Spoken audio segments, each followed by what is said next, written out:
ay lalim ng nagniningning na crystal chandelier ng isang mataas na uri ng restaurant sa Munich, Germany, binuksan ng isang lalaking Filipino ang isang ring box at nagtanong sa babaeng Aleman, "Mahal, papayag ka bang magpakasal sa akin?"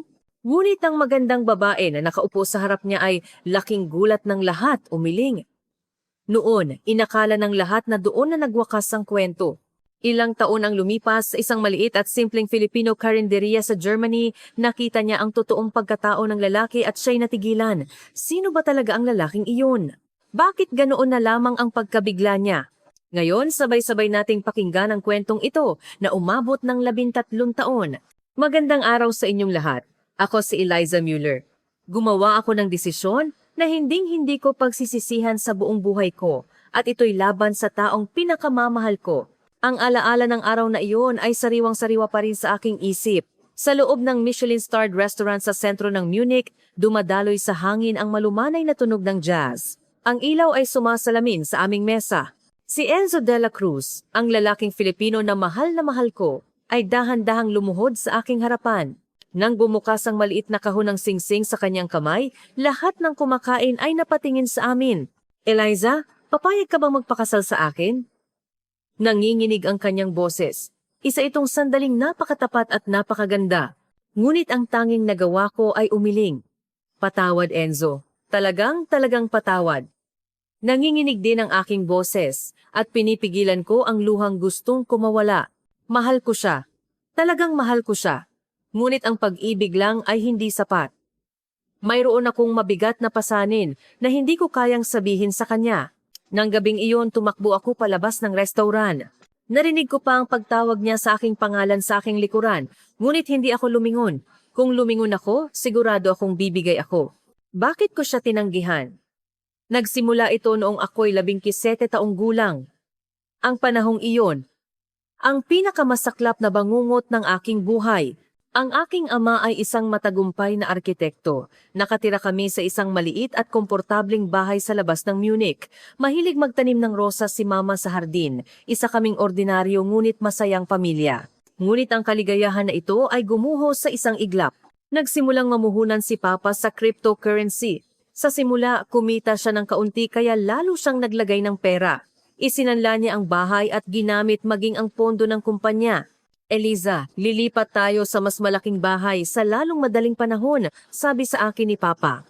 Ngunit ang crypto market ay biglang bumagsak sa isang gabi. Ang perang inilagay ni Papa ay naging walang kwentang papel. Ang mga utang na hiniram niya ay parang bola ng niebe na lumaki ng lumaki. Nang araw na iyon, biglang inatake sa puso si Papa at bumagsak. Dinala siya ng ambulance sa ospital ngunit pumanaw pa rin siya. Hindi kinaya ni Mama ang dagok. Umiiyak lang siya araw-araw at kalaunan ay dinala sa psychiatric hospital dahil sa matinding depresyon. Sa ganoong paraan, sa edad na 17, naiwan akong mag-isa. Ang utang na iniwan ni Papa ay 920,000 euros. Ayon sa batas ng Germany, bilang isang may sapat na gulang, kung itatanggi ko ang mana, hindi ko kailangang panagutan ng utang. Pinayuhan ako ng mga abogado na tanggihan iyon. "Eliza, huwag mong sirain ang buhay mo. Tanggihan mo na." Ngunit hindi ko kayang tanggihan. Ang bahay na ito ay puno ng alaala ni Mama. Ang mga rosas na itinanim niya, ang maliit na study room na gawa ni Papa, ang kwarto kung saan ako natulog mula pagkabata. Ayokong mawala ang lahat ng ito. Kahit nasa ospital si Mama, minsan ay nagtatanong siya kapag malinaw ang kanyang pag-iisip, "Eliza, maayos ba ang mga rosas natin sa bahay?" Sa tuwing naririnig ko iyon, parang pinupunit ang puso ko. Sa huli, nagdesisyon akong tanggapin ang mana. Ang 17 taong gulang na dalagita ay nagpasa ng utang na 920,000 euros. Mula noon, lubos na nagbago ang buhay ko. Pagkatapos ng high school, nagsimula agad akong magtrabaho. Sa umaga sa panaderya, tanghali sa supermarket, at gabi sa restaurant bilang waitress. 3 oras lang ang tulog ko araw-araw, ngunit hindi ako pwedeng huminto. Dahil kailangan kong magbayad ng buwan ng humigit kumulang 3,500 euros. Sa mga panahong iyon may nangyari. Dumating sa bahay namin ang mga tao mula sa kumpanya ng koleksyon ng utang at nagsimulang idikit ang mga dilaw na selyo sa lahat ng ari-arian. TV, refrigerator, sofa, kahit ang piano ni Mama ay hindi pinalampas. Wala akong nagawa kundi tumayo sa tabi ng pader at panoorin ang lahat. Walang magawa ang 17 taong gulang na ako. Noon, isang lalaki ang lumapit sa akin. Iba siya sa ibang enforcement officers. Siya ay mukhang Asyano, nakasuot ng mask, ngunit ang kanyang mga mata ay napakainit. Wala siyang sinabi, inabot lang niya sa akin ang isang puting envelope. Kinuha ko ito ng tulala. Tumango ang lalaki at sumama sa iba pa. Matapos ang matagal na pag-iisip, binuksan ko ang envelope. Sa loob ay may 50 euros at isang maliit na papel. Gamitin mo ito para makakain ka ng masarap. Sisiguraduhin kong bukas ay magiging mas maganda kaysa ngayon. Ipinapangako ko.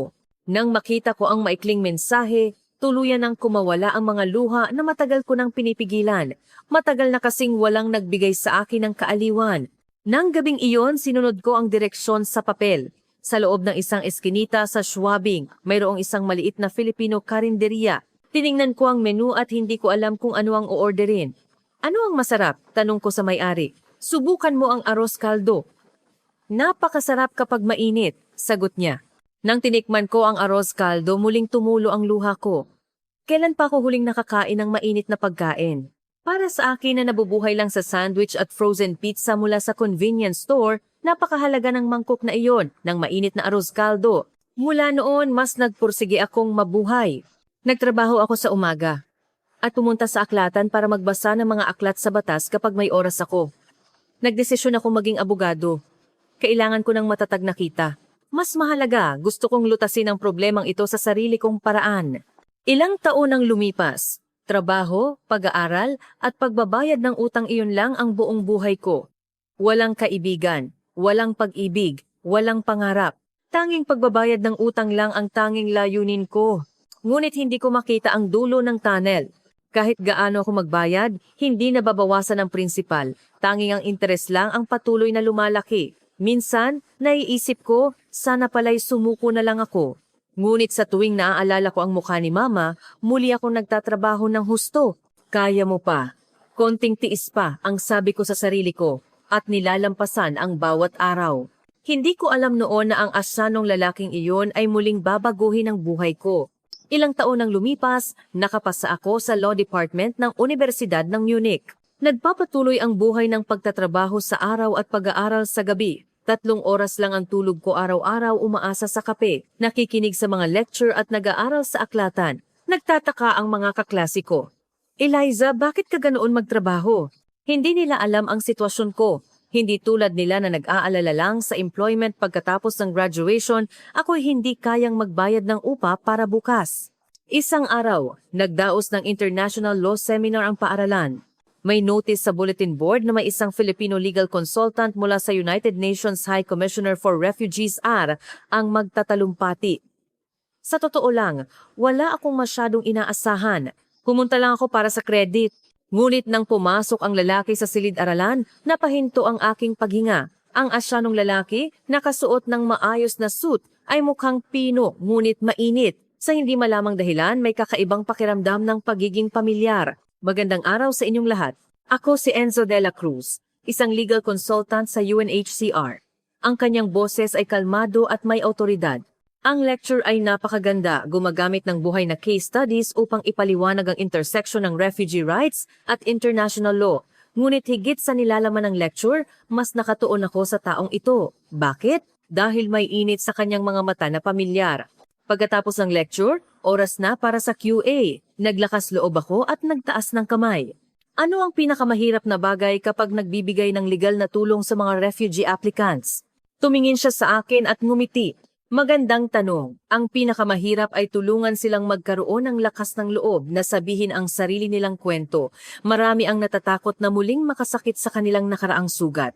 Ang sagot na iyon ay hindi maipaliwanag na nakaantig sa aking puso. Matapos ang lecture, pinalibutan siya ng mga estudyante. Tahimik akong naghintay sa likuran. Nang aayusin na niya ang kanyang bag, nagsalita ako. Gusto mo ba ng pagkaing Filipino? Medyo bigla ang tanong. Gulat siyang tumingin sa akin. Oo, syempre gusto ko. Kung ganoon, gusto mo bang kumain tayong dalawa? Sa ganoong paraan nagsimula ang aming unang date. Kaba ang naramdaman ko noong araw ng date. Sa aking sitwasyon, imposibleng makipagrelasyon. Ngunit sa hindi malamang dahilan, naakit ako sa kanya. Nagkita kami sa isang malapit na restaurant at nag-dinner. Eliza, bakit mo pinili ang pag-aaral ng batas? Tanong ni Enzo. Nag-alinlangan ako. Sasabihin ko ba ang aking nakaraan ngunit sa huli hindi ko sinabi. Gusto ko lang ng matatag na trabaho. Hindi ito kasinungalingan ngunit hindi rin ito ang buong katotohanan. Mula noon madalas na kaming nagkikita. Ipinakilala sa akin ni Enzo ang kultura ng Pilipinas, nanood kami ng mga pelikulang Filipino, nakinig sa Filipino pop music, at tinuruan pa niya ako ng Tagalog. Ang salitang mahal ay sinusulat ng ganito sa Tagalog. Isinulat niya ang salita sa papel. Habang ginagaya ko ang pagsulat, ang puso ko ay mabilis na tumibok. Habang lumilipas ang oras, lalo ko siyang minamahal. Si Enzo ay napakabait, mapag-aruga, at mapagmalasakit. Kapag nakikita niya akong pagod, pinaiikli niya ang aming date. Alam niyang kailangan kong mag-aral, kaya hindi niya ako dinidistorbo. Eliza, huwag mong pilitin ang sarili mo. Ang kalusugan ang pinakamahalaga. Ang bawat salita niya ay nagpagaling sa akin. Ngunit, kasabay nito, hindi ako mapakali. Karapat-dapat ba akong maging masaya ng ganito? Buwan-buwan ay nagbabayad pa rin ako ng utang, at may utang pa akong milyon-milyong peso. Isang araw, seryoso siyang nagtanong sa akin. Eliza, bakit ka ganoon na lang kaabala? Bakit 3 ang trabaho mo? Hindi ako makasagot. Kailangan ko lang ng pera. Ang pamilya mo? Si Mama ay nasa nursing home. Matagal nang pumanaw si Papa. Hindi ko na kayang magsalita pa. Kung babanggitin ko ang utang, malamang ay matatapos na ang relasyon na ito. Sino ang gustong makipagrelasyon sa isang babaeng may malaking utang? Kaya pinili ko ang manahimik. Hindi na muling nagtanong si Enzo. Ngunit minsan, pakiramdam ko sa kanya mga mata ay tila alam niya ang isang bagay. Inakala ko na lang na guni-guni ko lang iyon. Imposibleng malaman niya ang aking sikreto. Madalas kaming magkasama sa Bavarian State Library. Nagbabasa ako ng mga aklat sa batas, habang si Enzo naman ay nag-aayos ng mga international law materials. Isang araw sinabi sa amin ng librarian, madalas na kayong pumupunta rito, hindi ba? Halos parehong oras, parehong lugar. Nagtataka ako, kaya ipinaliwanag ng librarian. Oo, ang babaeng ito ay dumarating tuwing Martes ng hapon, at ang Ginoo naman ay tuwing Miyerkules ng hapon. Pareho kayong nakaupo sa iisang lugar sa reading room sa pangalawang palapag. Nagkatinginan kami ni Enzo. Talaga? Tadhana siguro ito. Mahinang tumawa si Enzo. Sa sandaling iyon may kakaiba akong naramdaman. Tila masyadong stage ang coincidence na ito. Ngunit hindi ko na inisip ko lang na ito ay tadhana. Lumipas ang 1 taon. Kapag kasama ko si Enzo, pansamantala kong nakakalimutan ng utang. Kapag nasa tabi ko siya, ang mundo ay tila nagiging mas bearable, ngunit ang katotohanan ay malupit. Ang buwanang bayarin, ang bayarin sa nursing home ni Mama, ang bayarin sa gamot, lahat ng iyon ay nakasalalay sa aking mga balikat. Isang araw, seryosong nagtanong sa akin si Enzo. Eliza, nagtitiwala ka ba sa akin? Siyempre, kung ganoon sumandal ka sa akin, huwag mong dalhin mag-isa. Ang sinabi niya ay nagbigay sa akin ng pasasalamat at takot. Hindi ko pwedeng ipasa sa kanya ang aking mabigat na pasanin. Ayos lang, kaya kong lutasin ito mag-isa. Nagkasinungaling ako. Hindi na nagtanong pa si Enzo, ngunit ang kanyang mga mata ay mukhang malungkot.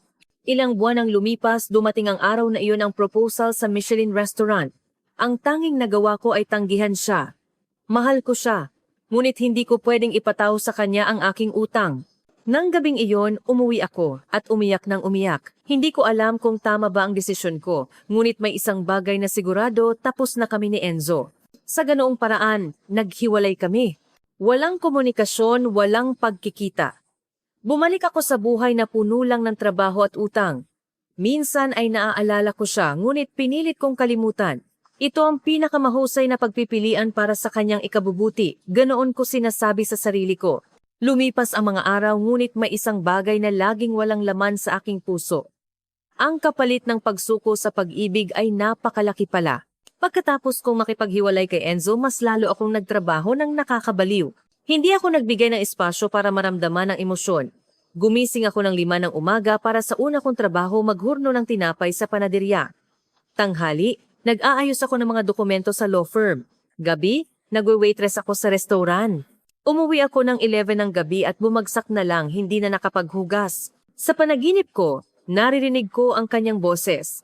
Eliza, bakit ka ganyan? Laging basa ang aking unan kapag nagising ako. Ngunit wala akong oras para umiyak o magsisi. Ang utang ay patong-patong pa rin at patuloy ang bayad para sa nursing home ni Mama. Malapit na ang graduation sa universidad. Abala ang mga kaklase ko sa paghahanda sa paghahanap ng trabaho. Eliza, saan ka mag-apply? Hindi pa ako sigurado.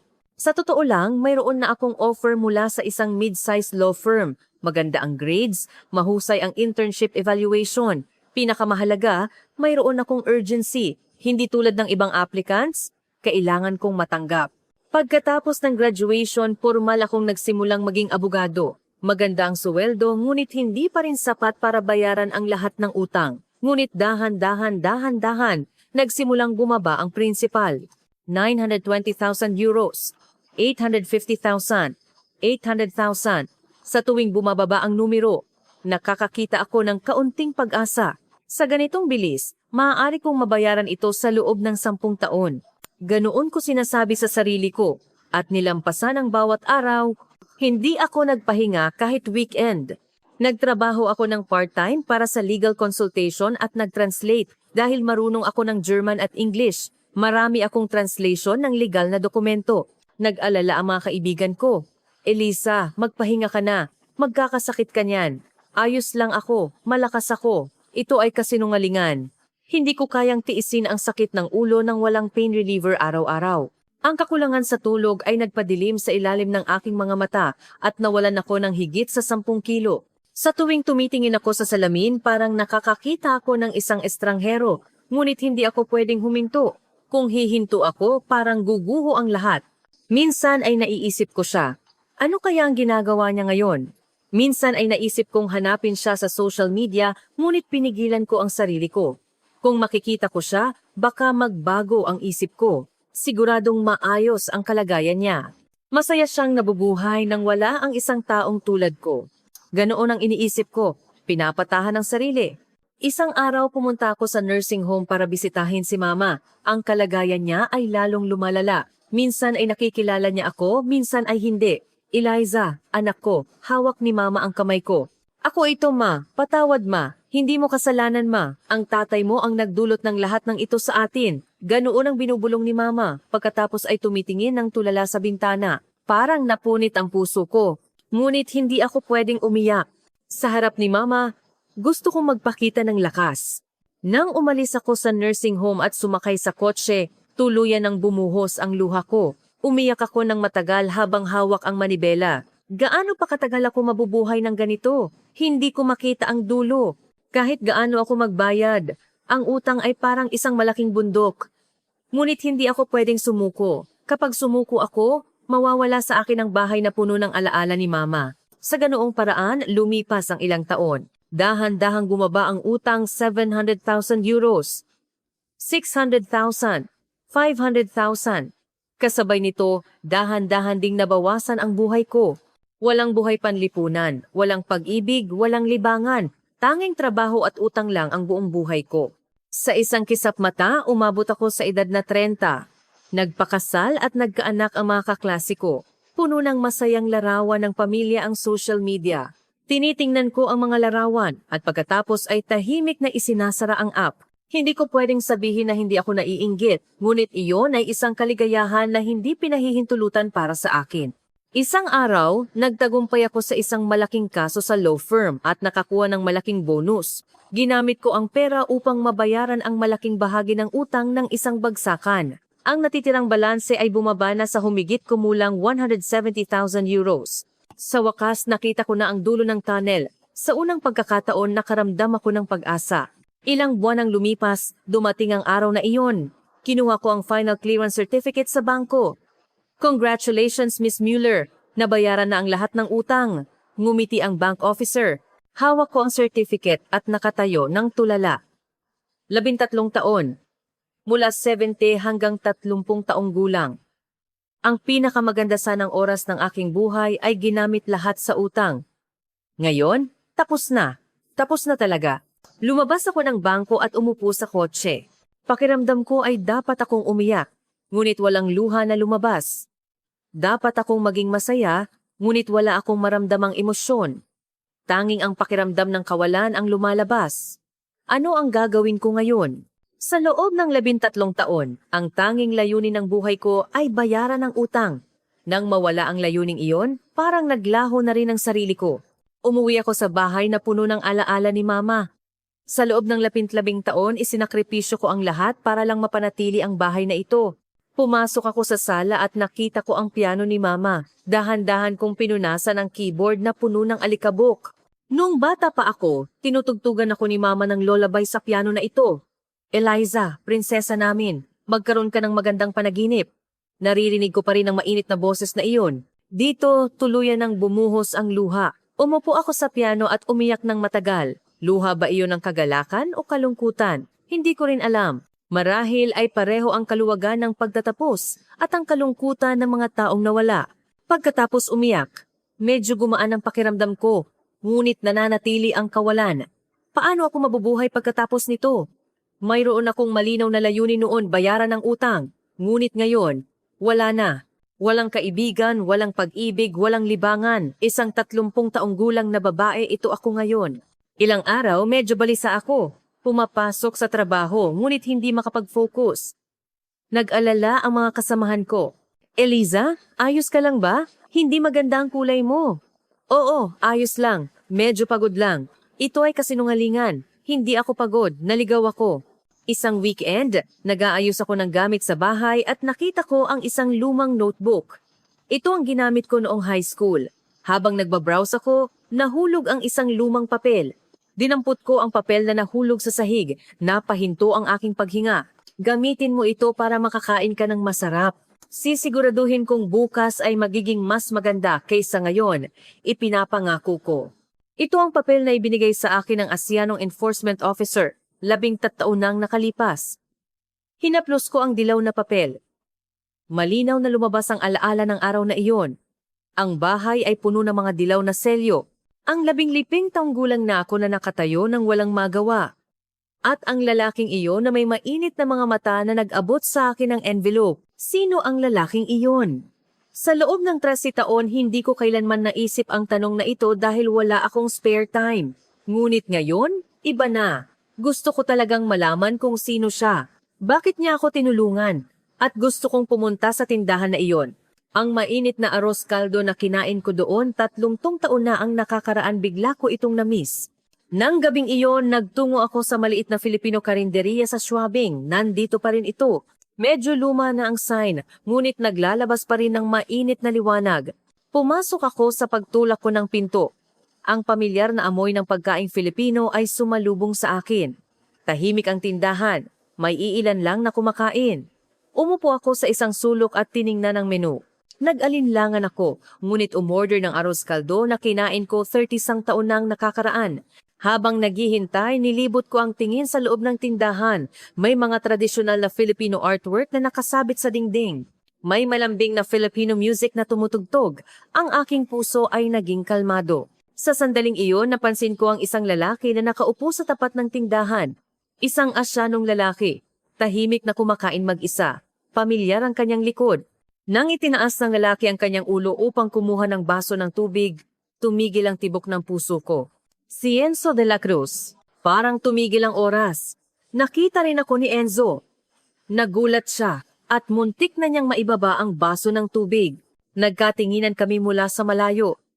Hindi ko alam kung ilang segundo o minuto ang lumipas na wala ang oras. Sa huli, si Enzo ang unang tumayo at dahan-dahang lumapit sa aking mesa. Eliza. Nanginginig ang kanyang boses. Enzo, ganoon din ako. Bakit ka nandito? Gusto ko ring itanong sa iyo. Isang awkward na katahimikan. Maingat na nagtanong si Enzo. Pwede ba akong umupo? Tumango ako. Umupo siya sa harap ko. Sa malapitan, marami ring nagbago kay Enzo. Medyo pumayat ang mukha niya at may mga fine lines sa gilid ng kanyang mata. Ngunit ang mainit niyang mga mata ay nananatili pa rin. Kumusta ka? Si Enzo ang unang nagsalita. Mabuti naman. Ikaw? Ako rin. Muli ang katahimikan. Marami akong gustong sabihin ngunit hindi ako makapagsalita. Madalas ka bang pumunta rito? Tanong ni Enzo. Hindi. Ngayon ang una kong beses sa loob ng 13 taon. Minsan lang ako pumunta noong high school, pagkatapos ay ngayon.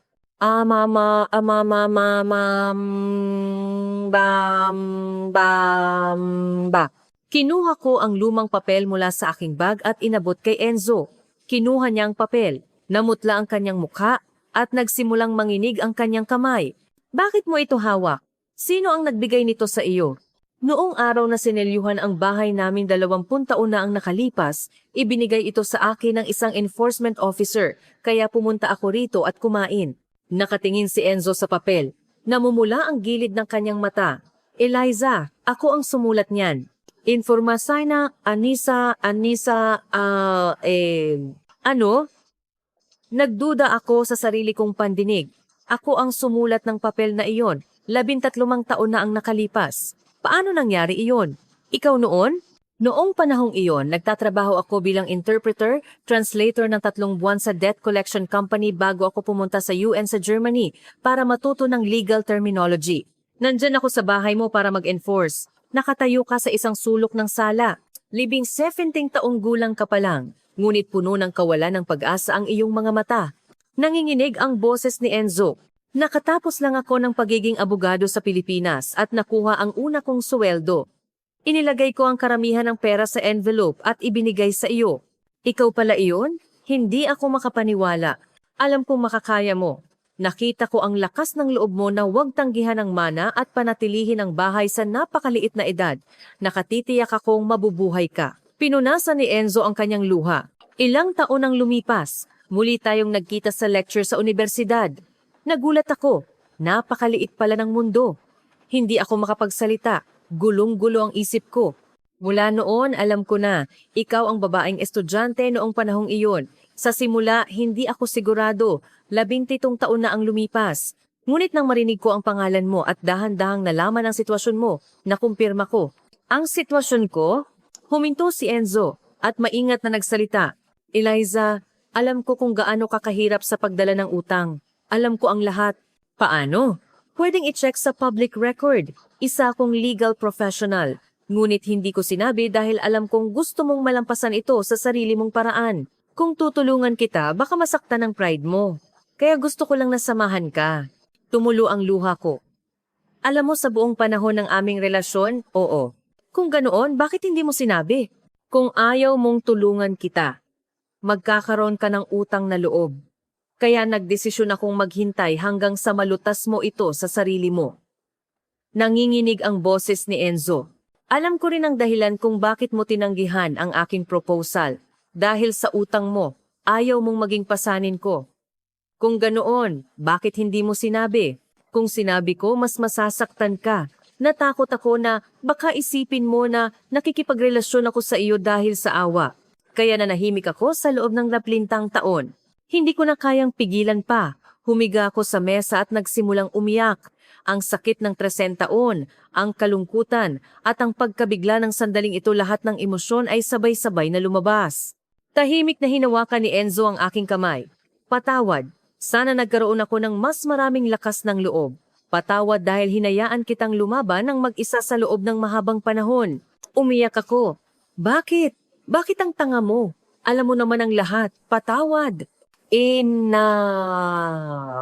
Nakatagal kami ng matagal sa ganitong posisyon. Nagpadala ang may-ari ng tindahan ng mainit na tsaa na tila napansin ang aming sitwasyon at tahimik na umalis. Pagkatapos uminom ng tsaa at kumalma ng kaunti, nagtanong ako, bakit ka nandito?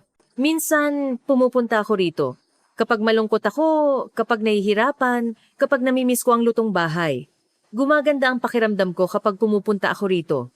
Ngayon lang nabayaran ko na ang utang ko? Nanlaki ang mata ni Enzo. Talaga? Oo. 30 taon, kaya bigla kong naisip ang papel na ito. Gusto kong magpasalamat sa taong iyon, at ikaw pala iyon. Ngumiti ng mapait si Enzo. Tadhana siguro ito. Nagsimula rito 13 taon na ang nakakaraan at muli tayong nagkita rito ngayon. Pati ang aklatan magkaiba tayo ng araw, ngunit nakaupo sa iisang lugar. Oo, Martes at Miyerkules. Isang araw lang ang pagitan. Tahimik kaming uminom ng tsaa. Pagkatapos, maingat na nagtanong si Enzo. Eliza, kumusta ka na ngayon? Nabayaran mo na ang utang, ngunit parang malungkot ka. Oo, 13 taon ko lang inisip ang bagay na iyon. Ngayon, nawala ang layunin at pakiramdam ko ay naligaw ako. Ngunit, Nagawa mo sa sarili mong paraan, hindi ka nag-iisa. Tiningnan ko si Enzo, nandyan ka. 13 taon na ang nakakaraan at pagkatapos noon, palagi mo akong tahimik na binabantayan. Muling namula ang gilid ng mata ni Enzo. Salamat Eliza, salamat talaga. Ako ang dapat magpasalamat sa iyo. Salamat at hindi ka sumuko. Salamat at nabuhay ka. Nag-usap kami ng matagal. Ang kwento ng nakaraang 13 taon. Ang mga sandaling hindi namin alam. Ang mga gabing umiyak ng mag-isa. Ang sakit na tinitiis. Ibinahagi namin ang lahat. Pagkatapos, naintindihan ko. Hindi kami kailanman naghiwalay. Kahit hindi kami magkasama, nabuhay kami sa iisang panahon. Eliza, maingat na hinawakan ni Enzo ang aking kamay. Mahal pa rin kita. Pareho lang noong 3 taon na ang nakakaraan. At ngayon, Ekwan 19 may dadanmos. Nagsimulang tumibok ang puso ko. Ngunit hindi ako magpo-propose ngayon. Ako ang lalaking tinanggihan. Ngumiti ng mapait si Enzo. Sa susunod, kapag handa ka na, kapag gusto mo na, maghihintay ako. Naghintay na ako ng 20 taon, hindi mahirap maghintay pa ng kaunti. Nang marinig ko iyon, nakumbinsi ako. Hindi ko pwedeng mawala ang taong ito. Ang pag-ibig na isinuko ko para bayaran ang utang sa loob ng 11 taon ngayon ang oras para bawiin iyon. Enzo, hindi pa rin ako perpektong tao. Nabayaran ko na ang utang, ngunit wala akong masyadong ipon. Nasa nursing home pa rin si mama, masalimuot pa rin ang buhay ko. Ayos lang, kung magkasama tayo, pakiramdam ko ay magiging maayos ang lahat. Hindi ko inakala na ang hindi na pagiging mag-isa ay ganito pala katibay na pakiramdam. Mahigpit na hinawakan ni Enzo ang aking kamay. Magsimula tayong muli, Enzo, tanong ko. Eliza, sa pagkakataong ito, gusto kong maging tapat tayo. Umasa tayo sa isa't isa. Tulad ng totoong magkasintahan. Ngumiti ng napakaliwanag si Enzo. Ito ang unang pagkakataon na nakita ko ang kanyang totoong ngiti sa loob ng 13 taon. Sige, dahan-dahan lang sa takbo nating dalawa. Nang gabing iyon, lumabas kami ng restaurant nang magkahawak kamay. Ang 13 taon ang naghiwalay sa amin, ngunit ang 13 taon ding iyon ang muling nagkonekta sa amin. Kung may tadhana man, siguro ito na iyon. Puno ng bituin ng langit, tahimik ang kalye ng Munich. Ngunit ang puso ko, sa unang pagkakataon sa loob ng 13 taon, ay nakaramdam ng init. Ngayon pa lang magsisimula ang totoong kwento namin. Pagkatapos ng araw na iyon, maingat kaming nagpatuloy sa aming relasyon. Iba sa 3 taon na nakakaraan, ngayon ay tapat kami sa isa't isa. Ang takot ko, ang kawalan ng katiyakan, ang lahat ng bagay ay sinasabi ko kay Enzo. Ngayon, binisita ko si Mama, hindi niya ako nakilala. Dapat ay mahirap iyan, oo. Ngunit nang sabihin ko sa iyo, gumaan ang pakiramdam ko. Laging nakikinig si Enzo hanggang sa huli. Hindi siya naghuhusga, hindi siya nagbibigay ng payo. Nakikinig lang siya. Iyon ang pinakamalaking kaaliwan para sa akin. Bawat weekend, magkasama kami. Naglalakad sa sentro ng Munich, nagkakape sa Marienplatz, naglalakad sa tabi ng Ilog Isar. Isang ordinaryong araw, ngunit napaka-espesyal para sa akin. Dahil iyon ang ordinaryong kaligayahan na kinuha sa akin sa loob ng 13 taon. Masaya ka ba? Tanong ni Enzo. Sobra. Minsan natatakot ako na baka panaginip lang ito. Hindi ito panaginip, ito ang realidad. Ang realidad nating dalawa. Ang mga salitang iyon ay nagbigay sa akin ng kapayapaan. Ilang buwan ang lumipas, na-promote ako sa law firm at naging senior lawyer. Ang pinakamahalaga, ang pagkawala ng utang ay lubos na nagpabago sa buhay ko. Sa unang pagkakataon, nagsimula akong mag-ipon at makapagplano para sa hinaharap. Eliza, gusto mo bang pumunta tayo sa Pilipinas? Isang araw nag-propose si Enzo. Pilipinas? Gusto kong ipakita sa iyo ang aking bansa, ang lugar kung saan ako lumaki, ang aking pamilya, ang lahat. Sa ganoong paraan, nagtungo kami sa Pilipinas. Ito ang una kong tunay na bakasyon sa loob ng 13 taon. Ang Pilipinas ay mas maganda kaysa sa inaakala ko. Ang masiglang kalye ng Manila, ang mga makasaysayang lugar sa Vigan, ang mapayapang dalampasigan ng Palawan, lahat ay bago. Nakilala ko rin ang pamilya ni Enzo. Kabadong-kabado ako sa simula, ngunit malugod akong tinanggap ng nanay ni Enzo. Eliza, nahirapan ka, hindi ba? Sinabi sa akin ni Enzo ang lahat. Napakahusay mo. Sa murang edad, mag-isa mong dinala ang lahat ng iyon. Swerte si Enzo at nakatagpo ka namin. Namumula ang mata ni Mama. Alagaan mo ang anak namin. Ang oras sa Pilipinas ay parang panaginip. Sa eroplano pabalik sa Munich, mahigpit na hinawakan ni Enzo ang aking kamay. Eliza, kailan tayo pwedeng pumunta sa susunod na stage? Susunod na stage? Kasal? Pinutol ko ang kanyang salita. Enzo, iniisip ko rin iyan. Ngunit sa pagkakataong ito, gusto kong ako ang gumawa. Ano? Magpo-propose? Nanlaki ang kanyang mga mata. 3 taon na ang nakakaraan, tinanggihan ko ang iyong proposal dahil sa aking sitwasyon. Ngunit ngayon, iba na, handa na ako. Eliza, namumula ang gilid ng mata ni Enzo. Kaya maghintay ka muna. Hayaan mong maghanda ako ng maayos. Binmay na Samaris Anvana Madeya. Pagbalik namin sa Munich, nagsimula akong maghanda ng palihim. Pumili ng singsing, nag-book ng lugar. Plinano ko ang lahat para maging perpekto. Dahil ito ang tugon ko sa lahat ng ginawa ni Enzo para sa akin. Sa wakas, dumating ang araw na iyon. Nag-book ako ng restaurant kung saan nag-propose si Enzo 3 taon na ang nakakaraan. Parehong lugar, parehong mesa. Ngunit sa pagkakataong ito, iba ang magiging wakas. Ito ba iyon? Oo. Naalala mo? Siyempre, paano ko makakalimutan? Nang malapit na matapos ang hapunan, huminga ako ng malalim at tumayo. Lumuhod ako sa isang tuhod sa harap ni Enzo. Nanlaki ang mata ni Enzo. Enzo de la Cruz. Nanginginig ang boses ko. 13 taon na ang nakakaraan, nagbigay ka ng pag-asa sa isang 17 taong gulang na babae na nawala ng pag-asa. Ilang taon ang lumipas, muli mong nakilala ang babaeng iyon. Ngunit hindi mo sinabi. Tahimik mo lang siyang binantayan. Kadega, naningka deningka, naningka.